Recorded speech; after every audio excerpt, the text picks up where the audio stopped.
Le passage d'aujourd'hui est 1 Pierre 3, versets 15 à 22. Lisons ensemble.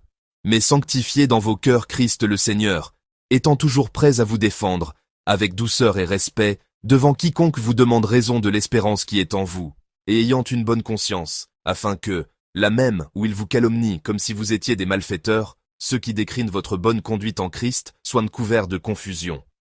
Car il vaut mieux souffrir, si telle est la volonté de Dieu, en faisant le bien qu'en faisant le mal.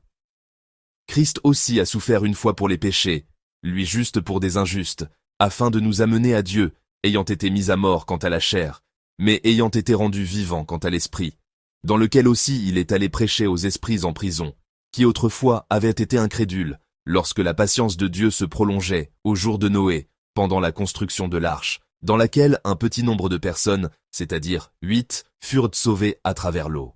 Cette eau était une figure du baptême, qui n'est pas la purification des souillures du corps, mais l'engagement d'une bonne conscience envers Dieu, et qui maintenant vous sauve, vous aussi, par la résurrection de Jésus-Christ, qui est à la droite de Dieu, depuis qu'il est allé au ciel, et que les anges, les autorités et les puissances, lui ont été soumis. Amen.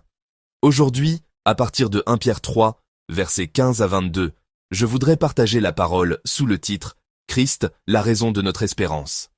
La première épître de Pierre est une lettre envoyée à des croyants qui se trouvaient au milieu de la souffrance. À cette époque, les chrétiens étaient socialement mal compris, critiqués, et parfois ils devaient même faire l'expérience de la persécution. Nous avons souvent l'idée que la persécution était extrêmement intense. En réalité, elle existait plutôt de manière locale, et les périodes de persécution générale n'ont pas été très nombreuses.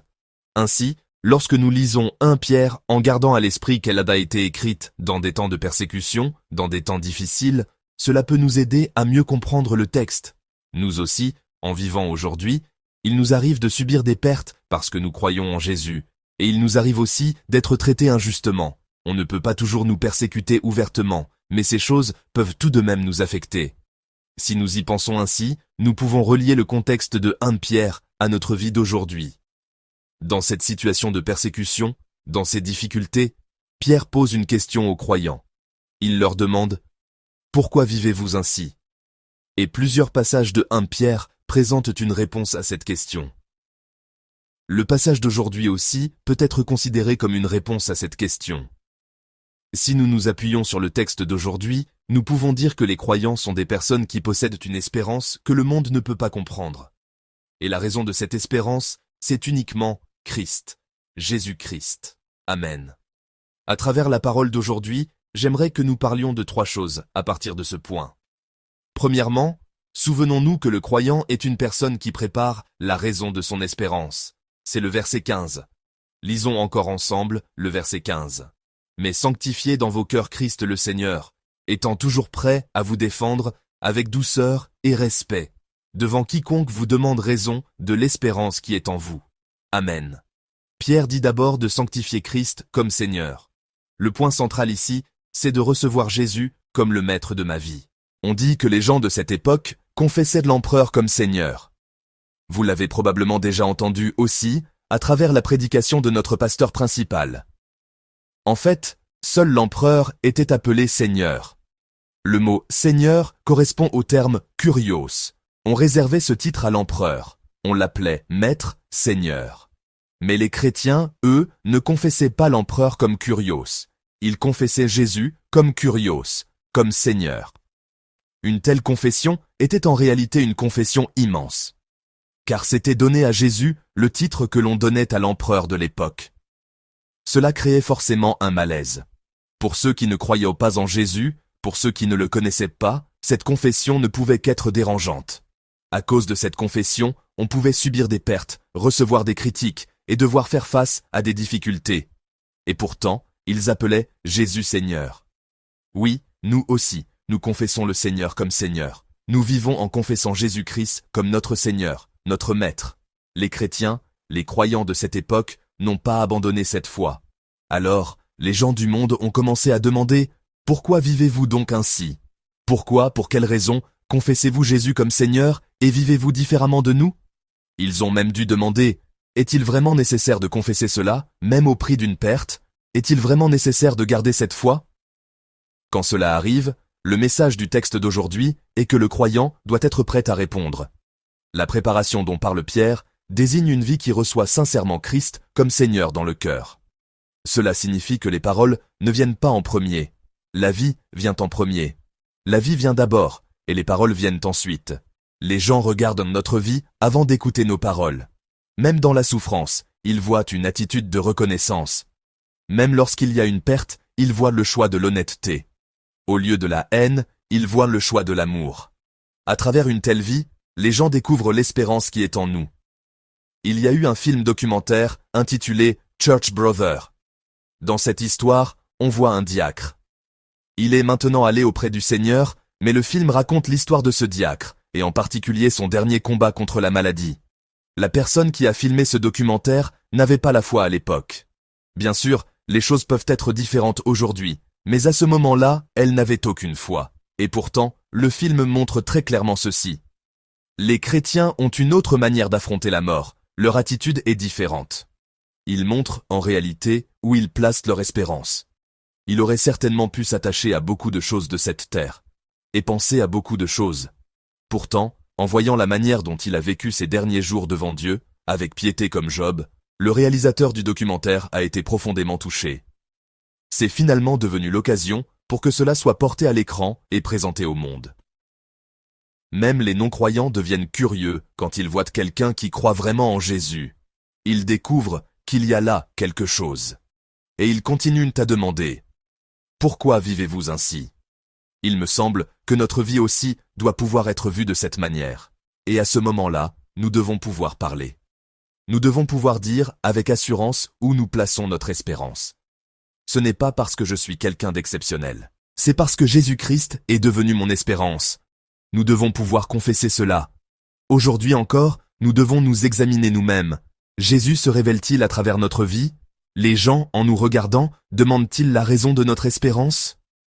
Pierre exhorte les croyants à toujours préparer la raison de leur espérance. Deuxièmement, nous voyons que le croyant ne craint pas de souffrir en faisant le bien. C'est le verset 17. Lisons ensemble. Car il vaut mieux souffrir si telle est la volonté de Dieu, en faisant le bien qu'en faisant le mal. Amen. Instinctivement, nous voulons éviter la souffrance. Mais la Bible nous dit que parfois, même en faisant le bien, nous pouvons souffrir. Elle nous dit que nous pouvons vivre honnêtement et pourtant subir des pertes. Nous pouvons garder la foi et pourtant être mal compris. Nous pouvons agir correctement et même lorsque nous savons clairement que nous n'avons rien fait de mal, recevoir des critiques. Quand de telles choses arrivent, nous posons une question. Seigneur, est-ce parce que j'ai fait quelque chose de mal que cela m'arrive? Mais aujourd'hui, 1 Pierre nous dit ceci. Ce n'est pas forcément le résultat d'une faute. Au contraire, le texte nous montre qu'il peut exister une souffrance reçue en faisant le bien dans la volonté de Dieu. Et il en explique la raison au verset 18. Christ aussi a souffert une fois pour les péchés, lui juste pour des injustes. Amen. Frères et sœurs, Jésus était sans péché, et pourtant il a reçu la plus grande souffrance. Celui qui était le plus juste a subi la mort la plus injuste. Pourquoi? C'était pour nous conduire à Dieu. Pierre est en train de dire aux croyants, le chemin de souffrance que vous traversez, Jésus l'a déjà parcouru. C'est pourquoi nous comprenons que la souffrance elle-même n'est pas la preuve d'un échec. Au contraire, la souffrance rencontrée sur le chemin où l'on suit Jésus peut être une trace de la foi. Le croyant n'est pas quelqu'un qui a pour but une vie sans souffrance. Il n'est pas quelqu'un qui vise seulement une vie totalement confortable, paisible et heureuse, sans aucune souffrance.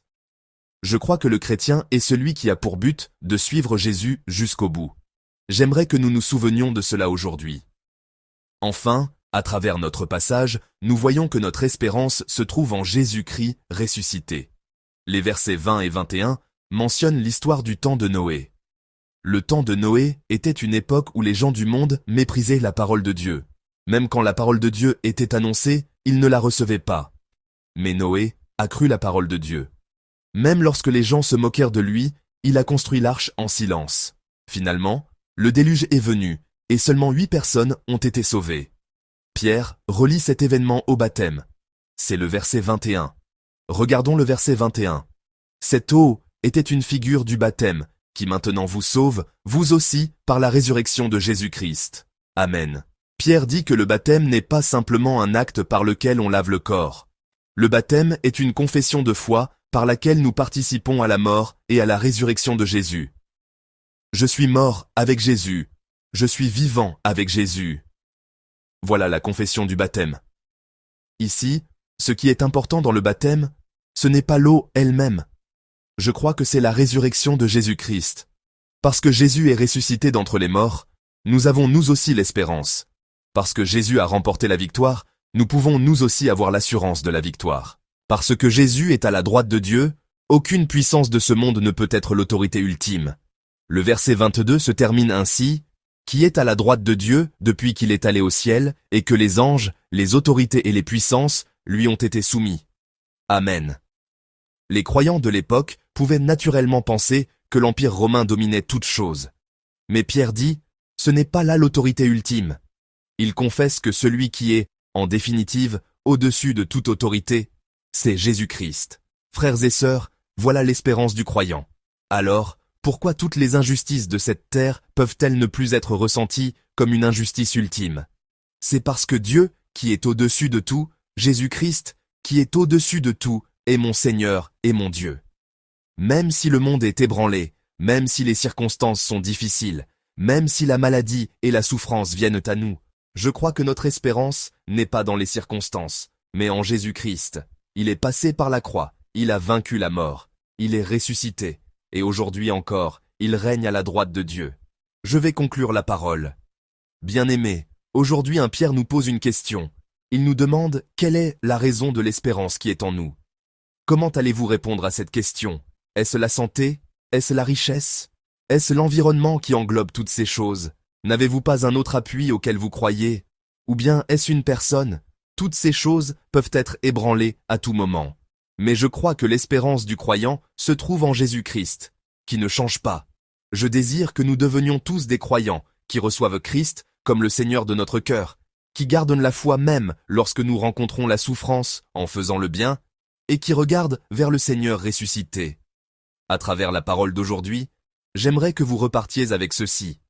Si quelqu'un me demande aujourd'hui, « Pourquoi croyez-vous en Jésus ?» Que vais-je répondre? Pierre dit que tous les croyants doivent se préparer à répondre à cette question.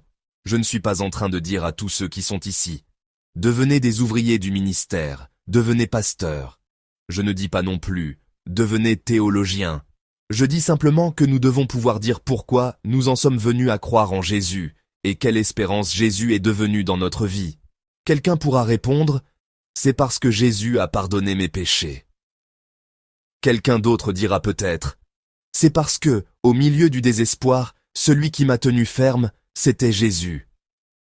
Tout cela est la raison de l'espérance. Au cours de cette journée, je vous invite à l'écrire une fois. Pourquoi est-ce que je crois en Jésus? Est-ce que je crois pour essayer de réussir ma vie? Est-ce que je crois en Jésus en espérant un coup de chance? Est-ce que je crois en Jésus pour mieux réussir que les autres? Réfléchissez de nouveau à qui Jésus est pour vous, et écrivez-le. Une phrase suffit. 2 phrases suffisent aussi. Quand nous faisons cela, notre foi abstraite se transforme, je le crois, en une foi réelle. Et je souhaite que cette journée soit une journée où vous vivez en portant cette confession dans votre cœur. Alors notre vie pourra devenir évangélisation, et notre confession pourra devenir évangile. En désirant que notre existence même devienne un canal qui témoigne de Jésus-Christ, je vous bénis au nom du Seigneur. Que vous et moi vivions aujourd'hui encore en tenant ferme Jésus-Christ, notre unique espérance.